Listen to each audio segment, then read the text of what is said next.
जय हिंद प्यारे बच्चों। स्वागत है आपका भारतवर्ष क्लासेस में। प्यारे बच्चों, आज हम लोग कक्षा 7 JCERT संस्कृत पाठ्य पुस्तक सुभाषिका में 13वां पाठ नीति श्लोक, इस पाठ से के भावार्थ को समझेंगे। इसके प्रत्येक श्लोक के हम हिंदी भावार्थ को समझने वाले हैं। तो चलिए बच्चा प्रारंभ करते हैं। इसके पहले मैंने आपको पाठ 1 से लेकर पाठ 12 तक के प्रश्न उत्तर प्रोवाइड कर दी है। आप वहाँ से उसे देख सकते हो, अपने नोट्स बना सकते हो। चलिए बच्चा समझते हैं इसे। तो पहला यहाँ पे दिया गया है, काक चेष्टा बको ध्यानम स्वान निद्रा तथेव च अल्पाहारी गृह त्यागी विद्यार्थी पंच लक्षणम। यहाँ पे एक विद्यार्थी के अंदर क्या क्या लक्षण होने चाहिए इस श्लोक के माध्यम से बताया गया है। काक चेष्टा, एक विद्यार्थी को कौवे की तरह चेष्टा करनी चाहिए।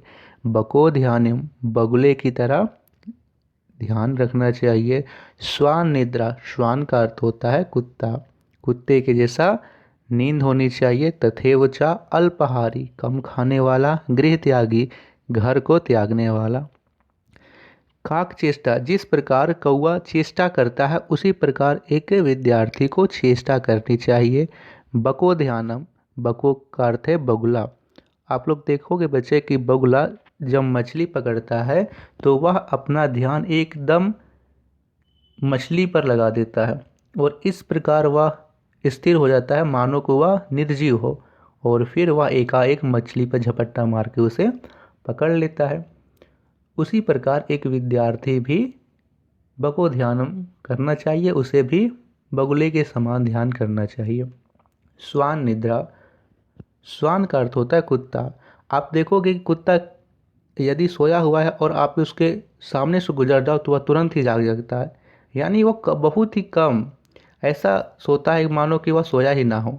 ठीक है, तो उसी प्रकार ये नहीं कि सोने को कहा जाए तो सो रहे हैं, हमारे सामने कुछ भी गुजर जाए, बम फूट जाए, कुछ हो जाए, हमें पता ही नहीं चल रहा है। नहीं, ऐसे नहीं सोना है। अल्पाहारी, कम खाने वाला। गृह त्यागी, घर को त्यागने वाला। ये विद्यार्थी के अंदर 5 लक्षण होने चाहिए। दूसरा श्लोक यहाँ कहा गया है बच्चों, काव शास्त्र विनोदेन कालो गच्छति धीमताम व्यासनेन चा मूर्खाणाम निद्राया कलहेन वा। यहाँ पे बताया गया है कि जो विद्वान लोग होते हैं उनका समय काव्य शास्त्र के अध्ययन में बीतता है। ठीक है, जो विद्वान होते हैं उनका समय काव्य शास्त्र के अध्ययन में गुजरता है, उसके तर्क वितर्क में गुजरता है। और जो मूर्ख होते हैं उनका समय केवल नींद, एक दूसरे की शिकायत और कलह करने में गुजरता है। ठीक है, तीसरा श्लोक यहाँ दिया गया है, गच्छन पीपीलिको याति योजनानम शतान्यपि आगच्छन वेनितयोपि पदमेकम ना गच्छति। तो बच्चों यहाँ पे बताया गया है कि लगातार चलने वाली चींटी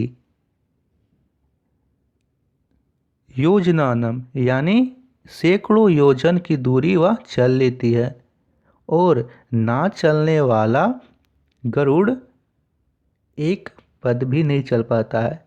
इस श्लोक के माध्यम से हम यह समझ सकते हैं कि हमें कोई भी काम यदि हम लगातार करें तो हम उस कार्य में सफल होते हैं, और यदि हम उस कार्य को प्रारंभ ही ना करें तो हम उस कार्य में कभी भी सफल नहीं होंगे। जिस प्रकार एक चींटी लगातार चले तो वह सैकड़ों योजन तक वह चल सकती है, लेकिन यदि गरुड़ जैसा विशाल पक्षी जो काफ़ी दूर तक उड़ सकता है, यदि वह अपने पर ही ना हिलाए, अपने पैर ही ना बढ़ाए, तो क्या वह क्या वह चल पाएगा? नहीं चल पाएगा। तो आप कोई भी काम की शुरुआत कीजिए बच्चा, आप उस कार्य में सफल जरूर होंगे। बस शर्त एक है कि आपको उस काम में लगे रहना होगा, लगातार उस काम को करना होगा। अगला हम श्लोक को करते हैं। तो चौथा श्लोक यहाँ दिया गया है, अधमा धन मिच्छन्ति धनम मानम चा मध्यमा उत्तमा मानम मिच्छन्ति मानो ही महताम धनम। अर्थात यहाँ पे बताया गया है कि जो अधम लोग होते हैं उनका इच्छा सिर्फ होता है कि सिर्फ हमें धन मिल जाए, और दो मध्यम वर्ग के लोग होते हैं, जो मध्यम लोग होते हैं वे सोचते हैं कि हमें धन भी मिले और मान सम्मान भी मिले। लेकिन जो सबसे श्रेष्ठ लोग होते हैं, उत्तम लोग होते हैं, वो केवल मान को ही सर्वश्रेष्ठ धन मानते हैं। वे मानते हैं कि यदि हमें मान मिल जाए, सम्मान मिल जाए, तो वो ही हमारे लिए सबसे बड़ा धन है। पांचवा यहाँ पे श्लोक दिया गया है, जल बिंदु निपातेन कर्मसा पूर्यते घटा साक्रमा सर्व विद्यानाम धर्मस्य च धनस्य च। यहाँ पे बताया गया है बच्चों कि जल के बिंदु बिंदु गिरने से एक घड़ा भी भर जाता है। इसी प्रकार जो विद्या है और जो धन है वो धीरे धीरे बढ़ता है, एकाएक नहीं बढ़ेगा। आप पढ़ाई में भी देख लो कि आप जब पढ़ना शुरू किए थे तो आपने एक बार में ही किताब को पढ़ना नहीं सीख लिया था। पहले आपने स्वर सीखा, फिर आपने व्यंजन सीखा, फिर आपने स्वर और व्यंजन को जोड़ना सीखा, फिर आपने स्वर और व्यंजन को जोड़ के शब्द बनाने सीखा, शब्दों से वाक्य बनाना सीखा, वाक्यों से पद बनाना सीखा, और इस प्रकार आप पूरे किताब को, एक पृष्ठ को, एक पेज को पढ़ना सीख गए। तो धीरे धीरे करके होता है बच्चों, कोई भी काम जल्दी में नहीं करना चाहिए। और यहाँ छठा श्लोक दिया गया है, दृष्टिपूतम नयेस्त पदम वस्त्रपूतम जलम पिबेत शास्त्रपूतम वदेद्वाक्यम मनःपूतम समाचरेत।